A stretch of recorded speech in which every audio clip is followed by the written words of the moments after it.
नमस्कार, मैं Ravish Kumar. PM care के तहत सप्लाई किए गए वेंटिलेटर की खराब गुणवत्ता को लेकर 1 साल से विस्तार से खबरें छप रही हैं। कभी मामूली खराबी तो कभी रखरखाव में कमी का बहाना बनाकर इसकी सच्चाई बाहर आ ही जाती है। आखिर हजारों करोड़ रुपए से खरीदे गए इन वेंटिलेटर की दूसरी लहर में क्या भूमिका रही? जब वेंटिलेटर नहीं चला तब, और जब चल रहा था तब। इसका मूल्यांकन क्या 10 साल बाद होगा?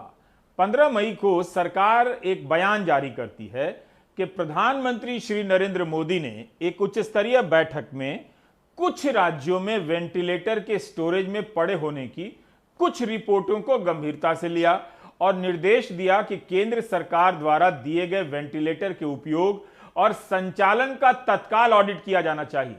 उन्होंने कहा कि जरूरी हो तो स्वास्थ्य कर्मियों को वेंटिलेटर के ठीक से संचालन के लिए रिफ्रेशर ट्रेनिंग प्रदान की जानी चाहिए।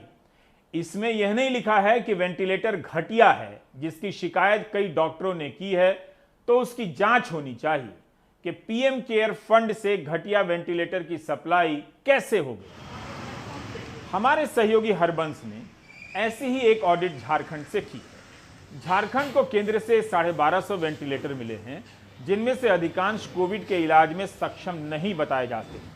मरीज की जरूरत इस मशीन से पूरी नहीं होती है। जब इसका इस्तेमाल आईसीयू में होता है तो कई तरह की दिक्कतें आती हैं। रांची के सबसे बड़े सरकारी हॉस्पिटल रिम्स में हरबंस ने देखा कि पीएम केयर्स फंड से मिले अधिकांश वेंटिलेटर को स्टोर में रखा गया है। हॉस्पिटल के अंदर हरबंस क्रिटिकल केयर के कुछ विशेषज्ञों से मिलते हैं। उन्होंने कैमरे पर बोलने से इनकार कर दिया, लेकिन कैमरा बंद होने पर बताया कि कोरोना के गंभीर संक्रमितों में हमेशा इन्वेजिव व नॉन इन्वेजिव युक्त वेंटिलेटर की जरूरत होती है, लेकिन कई कंपनियों ने सामान्य वेंटिलेटर की सप्लाई कर दी है। उनका कहना है कि इस वेंटिलेटर से सिर्फ ऑक्सीजन की आपूर्ति की जा सकती है।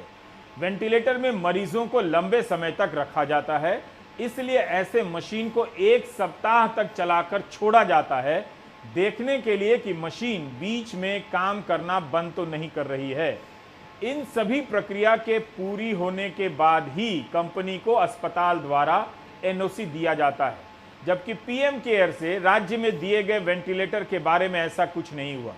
मशीन देने के बाद कंपनी के प्रतिनिधि पूछने तक नहीं आए। प्रॉब्लम ये थी कि वेंटिलेटर्स आ गए, लेकिन वेंटिलेटर्स के साथ उनके जो सपोर्टिंग स्टाफ्स होते हैं, इंजीनियर्स होते हैं या सर्विस वाले होते हैं, वो नहीं आ पाए। और नहीं आने के चलते उनकी प्रॉपर असेंबलिंग नहीं हो पाई, और जिनको हमने असेंबल करके चलाने की कोशिश करी उसमें डिस्क्रिपेंसीज आने लगे।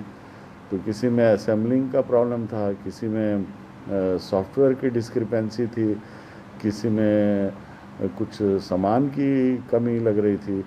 तो हम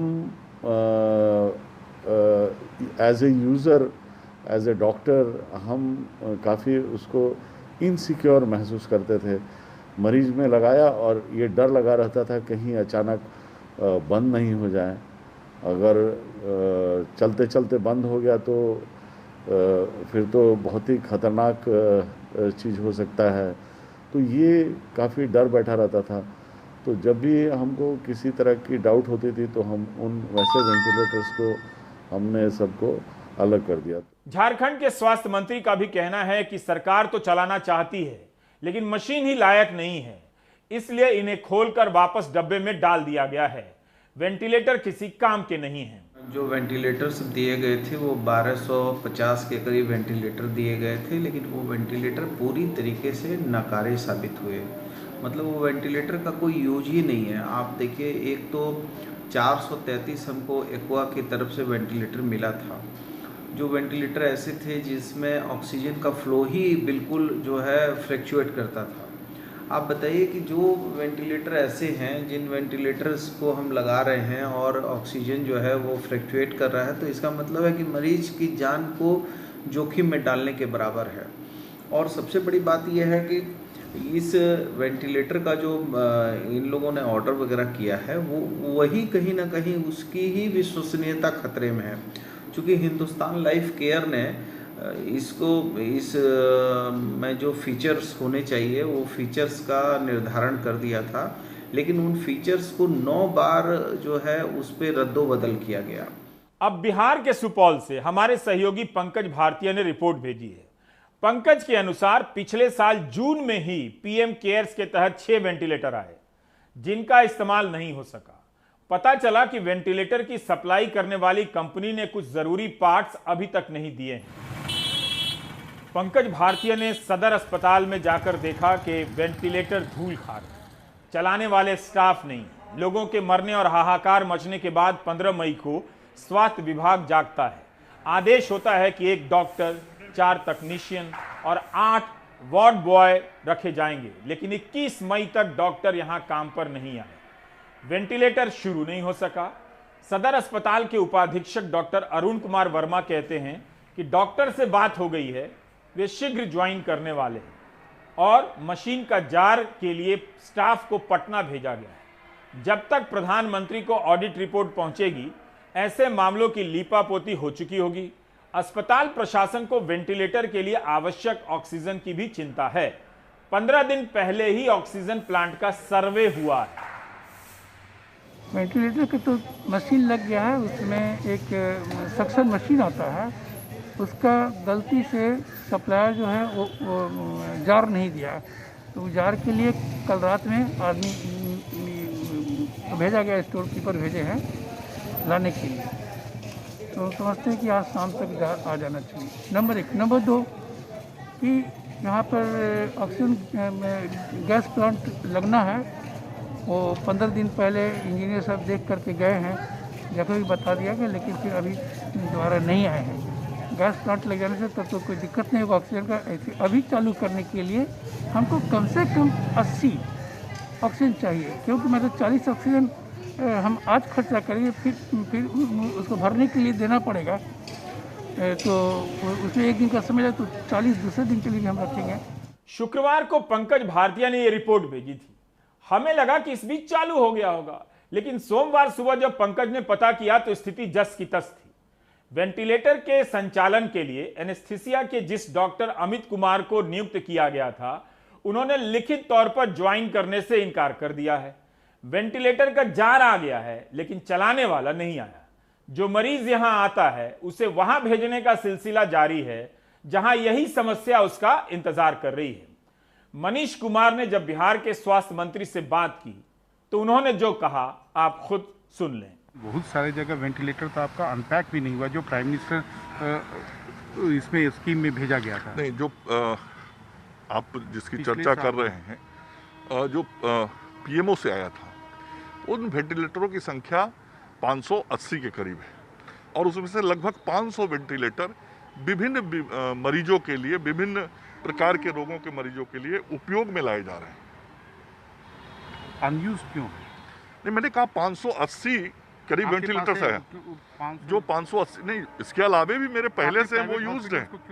प्राइवेट हॉस्पिटल को इसलिए दिया कि मशीन हम रखे, और मशीन का उपयोग किसी का जीवन बचाने में नहीं हो, ये तो उचित नहीं है।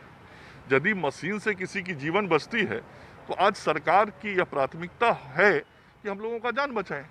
मानिए कि आपके पास टेक्निकल स्टाफ नहीं था। देखिए, 3 बार 1 साल के अंदर हमने कोशिश की, और लगभग ऐसे 80 ही वेंटिलेटर हैं जिनका हम उपयोग करने वाले हैं, जिनके लिए हम चिकित्सकों की नियुक्ति भी कर रहे हैं, और अन्य जो मानव बल को प्रशिक्षित करना है वो काम भी कर रहे हैं। आउट ऑफ 580, 500 काम में है। लेकिन वही जब आपने प्राइवेट हॉस्पिटल्स को दिया तब ना उसका यूज। नहीं, प्राइवेट हॉस्पिटल को तो 40-50 दिए होंगे केवल। यह समस्या केवल बिहार या झारखंड की नहीं है, असम की भी है, मध्य प्रदेश की भी है। पीएम केयर के वेंटिलेटर के खराब होने की खबरें 1 साल से छप रही हैं, तो पहले ऑडिट क्यों नहीं की गई? अब क्यों की जा रही है जब लोग मर गए?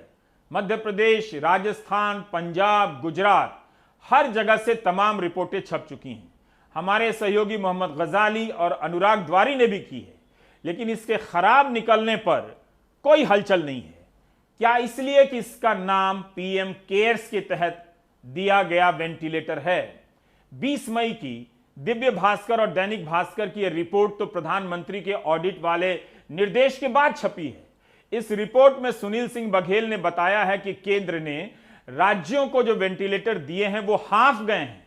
कहीं पर वोल्टेज कम हो जाता है, कहीं पर ऑक्सीजन का प्रेशर कम हो जाता है। यही नहीं, कहीं कहीं पर 5 रुपए के फ्यूज की वजह से पीएम केयर्स वाले वेंटिलेटर ठप हैं। 5 रुपए के फ्यूज की वजह से जिन कंपनियों ने वेंटिलेटर की सप्लाई की है वो सॉफ्टवेयर अपडेट करने, रख रखाव और अतिरिक्त कल पुर्जे पहुंचाने में देरी कर रही हैं। 23 मई के इंडियन एक्सप्रेस की यह खबर देखिए। केंद्र सरकार ने पीएम केयर्स फंड के तहत राज्य को वेंटिलेटर दिए जिनका इस्तेमाल नहीं हो सका। इन वेंटिलेटर को लेकर राज्य सरकार ने भारत इलेक्ट्रिकल लिमिटेड को 571 शिकायतें भेजी हैं। केवल 180 का समाधान हुआ है। 366 मशीनों में ऑक्सीजन कम हो जाने, कंप्रेशर फेल हो जाने की शिकायतें आई हैं। किसी का पार्ट गायब था तो किसी को कंपनी की तरफ से लगाया ही नहीं गया था। ऐसा क्यों है कि राजस्थान और झारखंड के स्वास्थ्य मंत्री इन वेंटिलेटर को लेकर बोलते हैं जहां विपक्ष की सरकार है, और बिहार के स्वास्थ्य मंत्री वेंटिलेटर की तरफदारी करते हैं, उन्हें कोई कमी नहीं दिखती है। जान तो आपकी है, क्या वो भी कांग्रेस और बीजेपी के अनुसार हो गई है? वेंटिलेटर को लेकर डॉक्टर हर्षवर्धन ने अखबारों में छपी कुछ खबरों को ट्वीट किया है। जिन अखबारों में वेंटिलेटर को लेकर सवाल पूछे गए हैं उन्हें नहीं किया है, बल्कि उन खबरों को किया है जो पीएम केयर्स की वाहवाही करती हैं। 22 मई को स्वास्थ्य मंत्री doctor Harshvardhan times news network, Republic world, economic times की खबरों को ट्वीट करते हैं। एक खबर में बताया गया है कि पीएम केयर्स फंड से वेंटिलेटर का उत्पादन देश में 3 गुना हो गया। दूसरी खबर में बताया गया है कि केंद्र ने वेंटिलेटर को सपोर्ट न मिलने के कारण राज्यों की खिंचाई की है। केंद्र की टीम ने वहां जाकर उन पार्ट्स को बदला, उसके बाद वेंटिलेटर चलने लगा। खुद ही बता रहे हैं कि नए वेंटिलेटर की क्या हालत है। पार्ट्स की कमी से नहीं चल रहे थे और पार्ट्स इतने जल्दी खराब हो गए। और सवाल इसका है ही नहीं कि वेंटिलेटर का उत्पादन कितना गुना बढ़ गया है, सवाल है कि उसकी गुणवत्ता कैसी है। 15 मई को पीएमओ ऑडिट की बात करता है और 22 मई को डॉक्टर हर्षवर्धन खुद को पसंद आने वाली खबरों की कतरनों को ट्वीट करते हुए ऑडिट शब्द का इस्तेमाल करते हैं। क्या अखबार की कतरन ऑडिट है? 11 अप्रैल को स्वास्थ्य मंत्रालय 7 राज्यों को पत्र लिखता है जहां वेंटिलेटर का इस्तेमाल नहीं हो रहा है, लेकिन वेंटिलेटर के इस्तेमाल ना होने की खबर तो अभी भी आ रही है 24 मई तक। इस ट्वीट में डॉक्टर हर्षवर्धन कहते हैं कि उपकरणों की ऑडिट ने कांग्रेस की वेंटिलेटर वाली साजिश की थ्योरी का पर्दाफाश कर दिया है। एक और ट्वीट में हर्षवर्धन कहते हैं कि आईसीयू में मृत्यु शैया पर लेटी कांग्रेस को चाहिए कि एक बार अपने झोला छाप युवराज द्वारा फैलाए भ्रम से बाहर निकलकर पीएम केयर्स फंड से मिले वेंटिलेटर्स पर भरोसा करें, जिससे लाखों जानें बच रही हैं। यह दावा है, उन पर भरोसा ना करना अनैतिक है, ये कहते हैं। आईसीयू में मरीज लेटा है जिसे ऑक्सीजन नहीं मिल रहा था, कांग्रेस नहीं लेटी थी डॉक्टर साहब। अब जब दूसरी वेव से पूरा देश त्राहिमाम कर रहा है तो माननीय स्वास्थ्य मंत्री जी एक सोशल मीडिया के ट्रोल की भांति बिहेव कर रहे हैं। अब वो ये कह रहे हैं कि जो वेंटिलेटर्स जो पीएम केयर में स्टेट्स को दिए गए उसमें राजनीति हो रही है। माननीय हर्षवर्धन जी, 7 राज्य इन वेंटिलेटर्स का उपयोग नहीं कर रहे, उनमें से 6 राज्यों में डायरेक्टली या इनडायरेक्टली बीजेपी की सरकार है। उत्तर प्रदेश, उत्तराखंड, आसाम, कर्नाटक, यहाँ पे डायरेक्टली बीजेपी की सरकार है। उड़ीसा और आंध्र प्रदेश में बीजेपी मार्गदर्शक की भूमिका में। तो क्यों आपकी जहां सरकारें वहां भी पीएम केयर में दिए गए वेंटिलेटर्स यूज नहीं किए जा रहे हैं? ये बोला जा रहा है कि इनकी क्वालिटी खराब है। मैं चाहूंगा कि माननीय स्वास्थ्य मंत्री जी इस सोशल मीडिया के ट्रोल की भूमिका से बाहर निकले और इन वेंटिलेटर्स में क्या त्रुटि है, इन त्रुटि को कैसे दूर किया जा सके तुरंत प्रभाव से, ताकि ये वेंटिलेटर देश के मरीजों के लिए उपयोग में लाए जा सके, इस पे अपनी बात कहे। पीएम केयर्स के वेंटिलेटर पर उठ रहे सवाल को लेकर आहत होने की कोई जरूरत नहीं है कि इसका नाम पीएम केयर्स से जुड़ा है, प्रधानमंत्री से जुड़ा है। 1 साल से सवाल उठ रहे हैं, इन्हें चालू करने की व्यवस्था की जानी चाहिए थी। सवाल इसलिए उठाना चाहिए कि खराब वेंटिलेटर जानलेवा हो सकता है, हुआ होगा। वैसे इन सवालों का जवाब तो आने से रहा, बदले में व्हाट्सएप यूनिवर्सिटी में कोई मैसेज आ जाएगा कि ये सारी बातें गलत है, सब कुछ ठीक था, सब चंगा सी। इस व्हाट्सएप यूनिवर्सिटी ने अपने एक छात्र को फेल कर दिया। इस यूनिवर्सिटी पर भरोसा करने के कारण ही रामदेव को अपना बयान वापस लेना पड़ा, माफी मांगनी पड़ी, जबकि एक दिन पहले कहा था कि उन्होंने ऐसा कोई बयान नहीं दिया है। क्या रामदेव वाकई व्हाट्सएप फॉरवर्ड के आधार पर बयान दे रहे थे? हम नहीं जानते कि मैसेज किसका था जिसका पढ़ रहे थे, कहीं आईटी सेल का तो नहीं था। एलोपैथी एक ऐसी स्टूपिड और दिवालिया साइंस है। 9 मई को ऋषिकेश एम्स की इमारत में रामदेव प्रेस कॉन्फ्रेंस कर रहे थे। वहां पर एक मैसेज पढ़ते हैं और बताते हैं कि व्हाट्सएप फॉरवर्ड है, जिसमें लिखा है कि एलोपैथी स्टूपिड और दिवालिया साइंस है। लेकिन मैसेज पढ़ने के बाद रामदेव कहते हैं कि जितने लोगों की मौत हॉस्पिटल ना जाने से हुई, ऑक्सीजन ना मिलने के कारण हुई, देखिए कैसे बात घुमाई जा रही है, उससे ज्यादा की मौत ऑक्सीजन के बावजूद हुई और एलोपैथी दवाओं के बावजूद हुई। इस बयान को लेकर फीमा ने एफआईआर कर दिया और आईएमए ने भी कड़ी निंदा कर दी। बीपी बढ़ा लिया। कौन कर रहा है? और एक आदमी कर रहा है जिसने क्या पढ़ाई किया है, उसका क्या एजुकेशनल एलोपैथी के बारे में जानकारी है, भगवान जाने। तो ये आईएमए अभी रुकने वाली नहीं है। हमने लीगल नोटिस भेजा है, एफआईआर लॉन्च कर दिया है और हम जरूर पढ़ेगा। इसे सिर्फ एक बयान की तरह नहीं देखा जाना चाहिए, जिसे लेकर रामदेव ने माफी मांग ली है। आईटी सेल परेशान है कि लाशों के ढेर देख रही जनता को कैसे बरगलाया जाए, भटकाया जाए, किस तरह के बहाने बनाए जाएं जिससे सरकार को जवाबदेही से बचाया जा सके। रामदेव एलोपैथी को लाखों लोगों की मौत का जिम्मेदार तो बताते हैं, लेकिन एक बार भी मोदी सरकार की नीति की नाकामी नहीं कहते। व्हाट्सएप के फॉरवर्ड मैसेज की डिजाइन पॉलिटिकल है और सरकार को जवाबदेही से बचाने की है। इसलिए रामदेव के माफीनामे से बात खत्म नहीं हो जाती है। हुकूमत के हमराहियों को पता है कि समाज ने देखा है कि लाखों लोग मरे हैं और मार दिए गए, मगर बताया गया हजारों की संख्या में। उनके इस गुस्से पर पानी डालने के लिए तरह तरह के तर्क गढ़े जा रहे हैं। दूसरी लहर नहीं आई थी तब इन्हीं रामदेव की तथाकथित दवा कोरोनिल के लॉन्च के समय परिवहन मंत्री नितिन गडकरी गए थे और स्वास्थ्य मंत्री भी।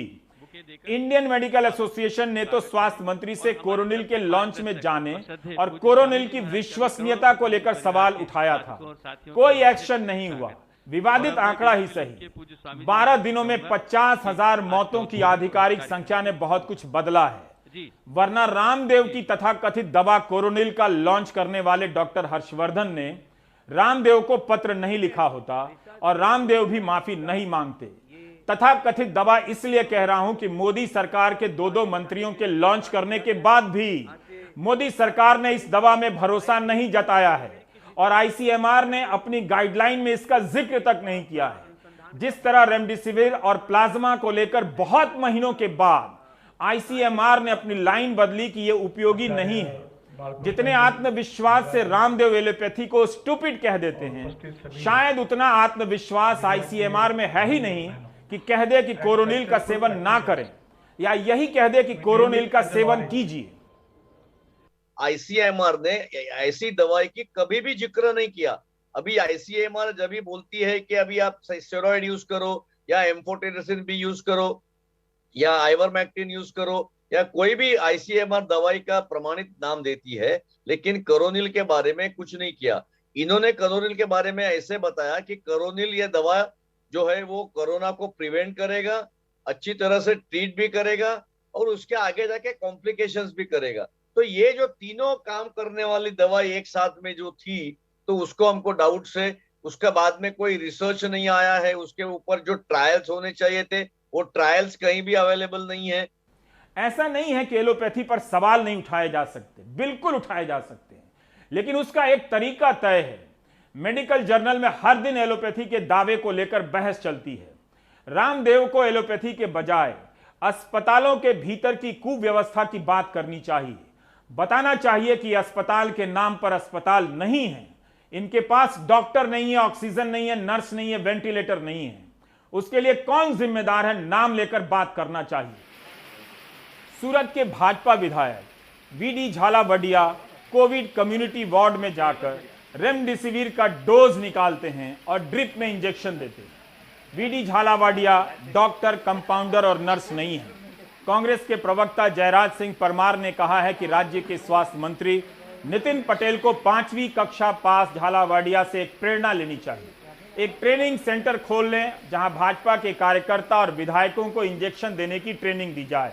अखबारों में झालावाड़िया का बयान छपा है कि अगर कुछ गलती हुई है कुछ तो माफी मांगता हूं, मैं तो सिर्फ लोगों की सेवा कर रहा था। लाखों लोगों की मौत पर रोने से लेकर इंजेक्शन देने का यह तमाशा अगर विश्व गुरु भारत के प्रांगण में नहीं होगा तो कहां होगा वत्स? कुर्सी पर कलाकार बैठ गए हैं और कलाकारों को बैठने के लिए कुर्सी तक नहीं है। मैं सोच रहा था कि प्रधानमंत्री मोदी को पत्र लिखा जाए कि रामदेव को अपना वैज्ञानिक सलाहकार बना लें, लेकिन अब लग रहा है कि विधायक वीडी झालावाड़िया के लिए पत्र लिखना पड़ेगा कि कम से कम इन्हें स्वास्थ्य मंत्री बना लें। कोरोना ने जब दस्तक दी थी तब यह बात जोर शोर से कही गई थी कि इससे लड़ने का एक ही हथियार है विज्ञान। विज्ञान का मतलब है तर्क, शोध और तथ्य। पिछले 1 साल में हमने थाली बजाने से लेकर दिया जलाने में जो मेहनत की है उसी का परिणाम है यह वीडियो जो आगरा से आया है। विनोद शर्मा ने पीपल पर ही खाद डाल ली है। हवा बहुत शानदार है और आनंद के क्या कहें। अगर मस्ती के लिए कोई बैठा है तो बहुत अच्छी बात है, लेकिन दावा किया जा रहा है कि ऑक्सीजन लेवल बढ़ाने के लिए यहां बैठे हैं, यह बेहद गंभीर बात है। विनोद शर्मा ने कम से कम सामाजिक दूरी का पालन किया, ऊपर बैठे हैं, लेकिन उसी सोच के नीचे बैठे लोग यहां योग करने का भ्रम पाल रहे हैं, वीडियो बनवा रहे हैं, अगल बगल बैठे हैं और मास्क नाक से नीचे है। यह प्रयोगशाला आगरा के ब्लॉक बरौली अहिर में खुली है। किसने कहा है कि कोरोना के मरीज का ऑक्सीजन लेवल कम होता है तो पीपल के पेड़ के नीचे बैठने से ऑक्सीजन बढ़ जाता है? फिर भारत महान ऑक्सीजन सिलेंडर क्यों खोज रहा था? क्यों तड़प के लोग मर रहे थे? पीपल के पेड़ क्यों नहीं खोज रहे थे? ऐसा करने वाले अपनी जान खतरे में डालेंगे। कोरोना से लड़ने के नाम पर थाली बजाने और दिया जलाने वाला समाज अब भी चाहे तो बैकडेट से शर्म कर सकता है। हमने पिछले 1 साल में वैज्ञानिक सोच के नाम पर यही हासिल किया है। परंपरा की आड़ में मूर्खता को आगे कर दिया ताकि बहस अपमान को लेकर हो, अस्पताल को लेकर नहीं। पिछले साल जब थाली बजाने की अपील हुई तो आलोचना डरी सहमी थी। पत्रकार लगे तारीफ करने कि प्रधानमंत्री का जनता पर कितना प्रभाव है। असल में वे इस फैसले की आलोचना से खुद को बचा रहे थे। पर्यावरणविद दुनू रॉय ने प्रोफेसर दिनेश मोहन के बारे में लिखते हुए एक प्रसंग का जिक्र किया है। वो मैं थाली बजाने वाले इस मुल्क में पढ़ना चाहता हूं। 1980 में वैज्ञानिक चेतना को लेकर भारत के कई वैज्ञानिकों ने एक साझा बयान जारी किया था और इस बयान में लिखा है कि जब सामाजिक ढांचा और वर्गीकरण तार्किक और वैज्ञानिक तरीके से सिद्ध किए गए समाधानों को लागू करने में रुकावटें पैदा करे तो वैज्ञानिक चेतना की यही भूमिका होनी चाहिए कि वह ऐसी सामाजिक रुकावटों की बुनावट की परतों को खोलकर सबके सामने रख दे और बताए कि यह रुकावट क्यों तर्क आधारित नहीं है। लेकिन हम सामाजिक रुकावटों, अंधविश्वासों के आगे परंपरा के नाम पर इस तरह झुके खड़े रहे, चुप हो गए कि कहीं थाली बजाने और दिया जलाने पर सवाल उठाने का मतलब भारतीयता और परंपरा का अपमान न समझ लिया जाए। इटली में लोग बालकनी में खड़े होकर नर्स डॉक्टर के लिए ताली बजा रहे थे। हमने थाली बजाकर डॉक्टर और नर्स को बीच राह में छोड़ दिया। डॉक्टर अपनी तनख्वाह के लिए आंदोलन पर उतर आए, आज भी कर रहे हैं। वैसे तालाबंदी के दौरान ब्राजील के राष्ट्रपति बोल्सोनारो के खिलाफ प्रदर्शन करने के लिए लोगों ने अपनी बालकनी में खड़े होकर थाली बर्तन बजाए थे।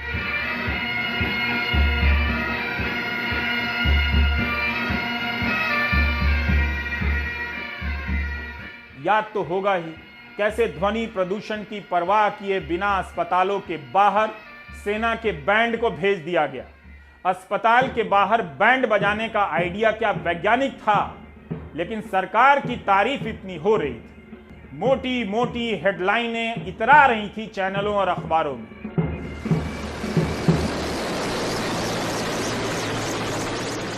अस्पतालों के ऊपर वायुसेना के हेलीकॉप्टर से फूल बरसाए जा रहे थे, जबकि कैमरा घूमना चाहिए था अस्पतालों के भीतर और सबको बोलने की आजादी होनी चाहिए थी कि यहां क्या है, क्या होना चाहिए। बाहर बैंड बजता रह गया और आप भूल गए कि अस्पताल में ऑक्सीजन नहीं है, वेंटिलेटर नहीं है। पिछले साल ही बहस होनी चाहिए थी कि कि अगर मार्च 2020 में स्पेन सारे प्राइवेट अस्पतालों का राष्ट्रीयकरण कर सकता है, वहां जनता के लिए इलाज को फ्री कर सकता है, तो भारत क्यों नहीं ऐसा सोच रहा है? भारत में ना सरकारी अस्पतालों को लेकर ढंग से बहस हुई, ना प्राइवेट अस्पतालों को लेकर, जिनमें से अधिकांश दुकानों की तरह हैं, अस्पताल नहीं है, जहां लोग कैसे कैसे मरे और मार दिए गए आप जानते हैं, मगर आपकी जानकारी बहस के केंद्र में नहीं है। गोदी मीडिया ने पूरा साल तबलीग जमात सुशांत सिंह की मौत के फर्जी कवरेज में निकाल दिया और आपको बहला दिया। इस बार भी वही हो रहा है। कोविड का कवरेज पीछे जाने लगा है। बिहार मधुबनी के सकरी से प्राथमिक स्वास्थ्य केंद्र की एक तस्वीर आई है। यह तस्वीर ग्लोबल इंडियन के लिए नहीं है, प्लीज आप लोग 2 सेकंड के लिए आंखें बंद कर लें। केवल आंतरिक भारतीयों के लिए है ताकि बाहर बदनामी ना हो। टूल किट पर फिर से बहस होने लगी है, लेकिन कोई देखने वाला नहीं है कि अस्पतालों में इलाज के टूल किट ही नहीं है। कागज पर मौजूद इस अस्पताल का वजूद आप देख सकते हैं। यह तस्वीर आपसे सवाल पूछ रही है कि आप सरकार से सवाल कब पूछेंगे, जो आपसे कहती है कि हमें मिलकर कोरोना को हराना है। लेकिन यहां तो मिली भगत के कारण आप और हम कोरोना की जंग हार रहे हैं। आपके परिवारों और परिचितों में इतने लोग मर गए और मार दिए गए। ये तस्वीरें बता रही हैं कि मिली भगत वाले आपसे मिलकर लड़ने के नाम पर आपको ही मिट्टी में मिला रहे हैं। Do you get my point? फैसला आपको करना है। ये लमसम जो है ना, आपको 25 से 30 साल पुराना यह खंडर बन चुका है। यह अस्पताल है मगर बिल्कुल नहीं बंद, यानी बंद पड़ा हुआ है। ये खंडर है, कागज पे है, सिर्फ ये कागज पे जिंदा है, वैसे मर चुका है। ये हॉस्पिटल में डॉक्टर का यानी नाम है, नर्स का भी नाम है, सफाई कर्मी भी यहाँ है, मगर यहाँ आते नहीं, प्रेजेंट नहीं रहते हैं। आते हैं सप्ताह में, महीना में एक बार आते, बस हो गया। झंडा 26 जनवरी 15 अगस्त इसका सिर्फ झंडा फहराया जाता है, उसके अलावा कुछ नहीं होता है। हेडलाइन बदल देने से देश नहीं बदल जाता है। इस वक्त अस्पतालों को मैनेज करने की ज्यादा जरूरत है, ना कि हेडलाइन मैनेजमेंट की। बात पोल खुलने की नहीं है, वो तो पूरी दुनिया के सामने खुल चुकी है। बात है आपकी जिंदगी की। पेशेंट मर गया लेकिन बोलते हैं कि अभी ठीक है, ठीक है? आके सिलेंडर लगा रहे बाद में वेंटिलेटर में डाल रहे, उस वेंटिलेटर का क्या करूं मैं? या फिर शिमला के IGMS अस्पताल में यह महिला इसलिए भावावेश में है क्योंकि इनका कहना है कि इनके पति को सही इलाज नहीं मिला, ऑक्सीजन नहीं मिला, जिससे मौत हो गई। अस्पताल खुद ही अपनी पोल खोल रहा है, कह रहा है कि जिन स्टाफ ने गलत व्यवहार किया वो आउटसोर्स वाले हैं। उन्हें अब ट्रेनिंग दी जाएगी कि मरीजों के परिजन से कैसे व्यवहार करें। अस्पताल में जब तक आउटसोर्स और ठेके पर लोग रखे जाते रहेंगे यही होगा। पूछिए सरकार से कि क्या बिना ट्रेनिंग के आउटसोर्स पर लोग रख लिए गए? पूछिए कि क्या इन्हें समय पर और पर्याप्त पैसे मिलते हैं? पूछिए कि आउटसोर्स पर काम करने वाले कब रखे गए और कितने दिन के लिए रखे गए। याद दिला रहा हूं ताकि याद रहे कि आपके अपने किस हालात में तड़पाकर मार दिए गए। यह याद रखना जरूरी है ताकि अस्पतालों की व्यवस्था में सुधार हो और अस्पतालों की जवाबदेही तय हो, पारदर्शिता आए, मरीजों के परिजनों को सारी सूचनाएं दी जाएं। याद रखिएगा ये बातें। बाकी ब्रेक के बाद।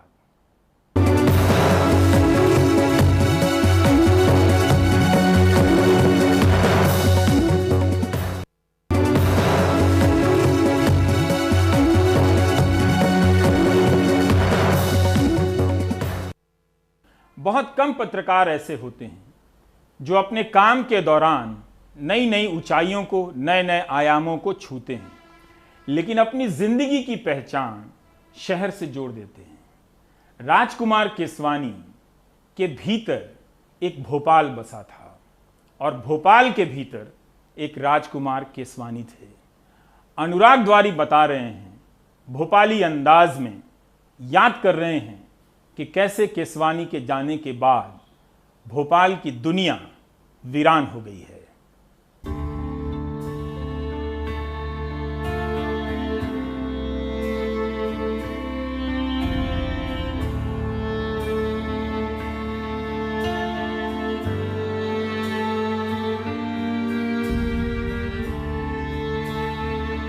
उर्दू शायरी की दुनिया पर जितनी पकड़ थी उतनी ही जबान से भोपाली टपकती थी।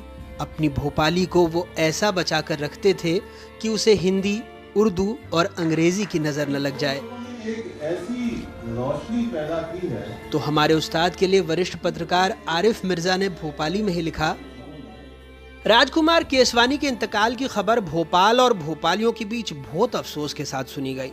अगर मैं ये कहूं कि वो बर्रू कट भोपाली थे तो कुछ गलत ना होगा। उनके वालिद मरहूम लक्ष्मण दास केसवानी आज़ादी के बाद हुए बंटवारे में सिंध से हिंदुस्तान आए थे। आज़ादी की लड़ाई में भी उनका लपक के योगदान रहा। राजकुमार केसवानी की पैदाइश सुल्तानिया जनाना अस्पताल भोपाल की है। इतवारे में बिरजिसिया मस्जिद के कने इनका आबाई मकान आज भी हैगा। असल में पूरा केसवानी खानदान भोपाल की गंगा जमुनी तहजीब का नुमाइंदा है। राजकुमार भाई जिते ऊंचे पाए के सहाफी थे, उनके कदम उतई जमीन पे रहते। बाकी भाई मियाँ थे तो बहुत मोहब्बती, फिर भी थोड़े मिराकी। मसला ये कि राजकुमार साहब के कने कोई लाग लपेट नहीं थी। क्या अब किसकी हिंदी कर दे कुछ पता ही नहीं होता। आज के सहाफियों की तरह अपने भाई ने किसी नेता या अफसर को सिर नहीं चढ़ाया। भोपाली तालिबे इल्म के मरकज रहे सेफिया कॉलेज से उन्होंने एम.ए. करा। मियाँ खां इस कदर के पढ़ाकू रहे कि घंटों लाइब्रेरी में बिता देते। इब्राहिमपुरे की पटेल और मदीना होटल इनके ठिए हुआ करते थे। जहाँ पे ये एक पटेल होटल में चाय पिया करते थे तो वहाँ पे कैफ भोपाली भी आते थे। उनका बड़ा अच्छे संबंध थे, उनकी बड़ी इज्जत करते थे। कैफ साहब कहते थे उनको उस ज़माने में। तो अपना पजामा वो ऊपर आधा टंगा हुआ आते थे। तो ये बड़े भोपाली की बोलने के शौकीन थे। कौन साहब रात को नींद नहीं आई क्या, उठ के आ गए सुबह सुबह? तो कहते थे नहीं यार, चढ़ी नहीं होगी पूरी। तो उसके बाद वो कहते चाय पी लो। कहते चाय नहीं यार, 10 रुपए दे दो। कहते थे खां साहब 10 रुपए तो नहीं मिलेंगे, 20 रुपए की चाय पी लो। कलारी तो नहीं जान दूंगा, अभी आपको जरूरत है, आपको बहुत लिखना है। 70 की दहाई के उस दौर में इमामी गेट पे आंध्रा होटल के कने अपनी भूमिका प्रेस की तीरेडल मशीन में ये अखबार छापते थे। केसवानी साहब की जबान पे भोपाल ये गालियां भी खुल के निकलती। कई दफे इनकी टोली इमामी गेट पे तो कभी बुधवारे में नमक वाली सुलेमानी चाय के मजे लेती। को खां कैसे हो खां जैसे जुमले इनकी जबां पे रहते थे। वैसे यहाँ आरिफ सर की बात में मैं भी कुछ जोड़े दे रहा हूँ। वो हॉकी से भी बेइंतहा मोहब्बत करते थे। भोपाल के कई हॉकी प्लेयर रहे, आहद रहे, शमद रहे, या दूसरे बहुत सारे रहे। भैया भाई रहे, रईस भाई रहे, इस्माइल भाई रहे, आफाक भाई रहे। इनके लिए जितना संघर्ष उनने किया था हॉकी के लिए, वो अपने आप में मिसाल है। उसके लिए कई बार गुफरान आज़म, असलम शेर खां से लड़ लिए। हॉकी खेलते में उनको हॉकी भी मार देते थे कि इन बच्चों को प्रमोट करना है, तुम अपनी राजनीति पीछे रखो। अब कुछ उस्ताद के काम के बारे में, क्योंकि भोपाल गैस त्रासदी को दुनिया के सामने लाने वाले वो पहले पत्रकार थे। न्यूयॉर्क टाइम्स के लिए भी उन्होंने गैस त्रासदी की इन्वेस्टिगेटिव सीरीज की थी। एनडीटीवी मध्य प्रदेश छत्तीसगढ़ के पहले ब्यूरो चीफ भी थे। 1977 में उन्होंने अपना एक साप्ताहिक हिंदी अखबार रपट निकाला। ये 8 पन्नों का एक टेब्लॉइड था। आमदनी होती नहीं थी। खुद का छापा खाना भूमिका प्रिंटर्स बैंक से कर्ज लेकर शुरू किया। 9 महीने इस मशक्कत के बाद गैस त्रासदी की पहली चेतावनी छापी। शीर्षक था, बचाइए हुजूर, इस शहर को बचाइए। भोपाल गैस त्रासदी के बाद वो अंतर्राष्ट्रीय ख्याति वाले पत्रकार थे, लेकिन उस्ताद के लिए यह तमगा नहीं विषाद था, क्योंकि चेतावनी के बावजूद उन्होंने अपने शहर पर सिटी ऑफ डेथ का तमगा देखा। भोपाल में उनका कमरा पत्रकारों के लिए म्यूजियम सरीखा है। भोपाल गैस कांड के दस्तावेज, विधानसभा में हुई बहसों की कॉपी और अखबार, हिंदी सिनेमा के गीतों की किताबें, एक कोने में रखा ग्रामोफोन, 33,000 से ज्यादा रिकॉर्ड थे। शास्त्रीय संगीत में गोते लगाते हुए अचानक से हिंदी सिनेमा के गीतों की मोती चुन लाते थे। अरबी संगीत के प्रभाव की चर्चा करने लगते और कैसेट निकालकर बजा देते कि देखो यहाँ से उठाया है। हिंदी सिनेमा संसार के कथाकार के रूप में जितने किस्से उनके पास थे वो मुंबई की गलियों में भी नहीं मिलेंगे। केसवानी ही, अपने उस्ताद ही मुगल आजम के बनने की इतनी मुकम्मल कहानी लिख सकते हैं। कमरे के चारों तरफ सिर्फ किताबें ही किताबें हैं। पापा को किताबों से बहुत प्यार था। पापा के लिए सबसे पहले किताबें हुआ करती थी और इसी कमरे में वो अपना पूरा समय बिताते थे। यहाँ पे उनने हर चीज़ लिखी है। बहुत किताबें हैं, गानों की कैसेट्स हैं, रिकॉर्ड्स हैं, वो सब कुछ इसी कमरे में है। ये पूरी पापा की यादें हैं और जो हमेशा ही रहेंगी यहाँ पे। उनके साथ सीखने का बहुत मौका मिला। तरह वो काम करने का। टीवी की दुनिया में हमारे साथी रिजवान हर वक्त उनके साथ रहे। उनके पास उस्ताद की कहानियों का मज़ेदार ख़जाना है। दिग्विजय सिंह और उमा भारती का चुनाव हो रहा था, तो उस टाइम सभाएं होती थी, तो हमें रिकॉर्ड करना होता था, तो रिपोर्टर को उस जगह से थोड़ा सा लाइव वो रिकॉर्ड करके भेजना पड़ता था। तो हम लोग सिटी गए, पीर गेट गए, तो वहाँ पर पीर गेट पे खड़े हो गए, तो वहाँ पर उमा भारती का आने का टाइम पहले अभी टाइम था, तो मुझसे मैं बोलता हूँ सर पहले पीटीसी वो एंड शुरू वाली पीटीसी करके रख लेते हैं। तो वहाँ थोड़े बच्चे इकट्ठे हो गए थे, काफ़ी लोग हो गए थे, तो वहाँ पर अभी शुरू हुए कि अब हम खड़े हैं, ये उमा भारती का वेट कर रहे हैं और उसके बाद कहते हैं अरे यार नहीं रुक जाओ। तो ऐसे ही करते गए 10 टेक हुए, 15 टेक हुए, बाद में बोलते टेप रिवाइंड कर दो, आएगी तो रिकॉर्ड कर लेना यार। प्रसिद्ध कथाकार ज्ञान रंजन के साथ देश की प्रतिष्ठित साहित्यिक पत्रिका पहल के संपादक भी रहे। कई कहानियां लिखी। जहाने रूमी अनुवाद के तौर पर लेकर आए। हिंदी फिल्मों और फिल्म संगीत का वो विश्वकोश थे, लेकिन कई काम बगैर किए चले गए। मेघना गुलजार जो हैं, गुलजार साहब की बेटी हैं, उन्होंने अपना पियानो हम लोग को डोनेट किया था बच्चों के लिए। तो खुश होके आए और कहते हैं कि यार सिर्फ मेरे को ही थोड़ा बजाना आता है, मैं ही सिखाऊंगा बच्चों को आके बैठना। ट्यूनिंग करवानी होती थी तो फटाफट किसी को बुलाते थे, ट्यूनिंग करवा देते थे बॉम्बे से। तो वो बड़ा एक बच्चों के साथ बैठ के और उनको एक लिखना था कुछ बच्चों के ऊपर, एक किताब सोचते थे कि यार एक बच्चों के लिए कुछ करूँगा मैं अरुषि के, और एक कॉलम अरुषि पे लिखना था जो रसरंग के लिए लिखा करते थे एक वो। तो लेकिन वो हो नहीं पाया हमारा। उस्ताद को विदाई भी आरिफ भाई की भोपाली स्याही से। भोपाल की पतली गलियों का राजकुमार चला गया। हिंदी पत्रकारिता को भाई इतना दे गए कि वो उनका जखीरा बरसा बरस हमारी सहाफत को चमकाता रहेगा। हिंदी, उर्दू और अंग्रेजी जुबानों का बेहतरीन संगम पेश करने वाले इस माया नाज सहाफ़ी को खिराज़े अक़ीदत। उस्ताद को विदाई देते वक्त हमारे संपादक ने लिखा कि वो टीवी से इतनी दूर रहते थे कि कभी हिम्मत ही नहीं हुई कि पूछ सकूं प्राइम टाइम के लिए आपसे बात करना चाहता हूं। उनके जाने के बाद उनकी यादों को हम प्राइम टाइम में संजो लाए। वरिष्ठ पत्रकार राजेश बादल सर लिखते हैं, वो इतने लड़ाकू थे कि हमेशा लगता था कि वो कोरोना को हरा कर ही आएंगे, पर वो नहीं लौटे। बड़े भाई सरीखे ब्रजेश राजपूत ने कहा कि राजकुमार केसवानी एक ऐसे पत्रकार के तौर पर याद किए जाएंगे जो अपने पाठकों की फ़िक्र करते थे। इसलिए हम शान से कह सकते हैं अलविदा उस्ताद, उस शहर से जिससे वो हम बेपनाह मोहब्बत करते हैं, भोपाल से। कैमरा पर्सन रिजवान खान और अपने वरिष्ठ सहयोगी राजकुमार केसवानी के साथ अनुराग द्वारी, NDTV इंडिया।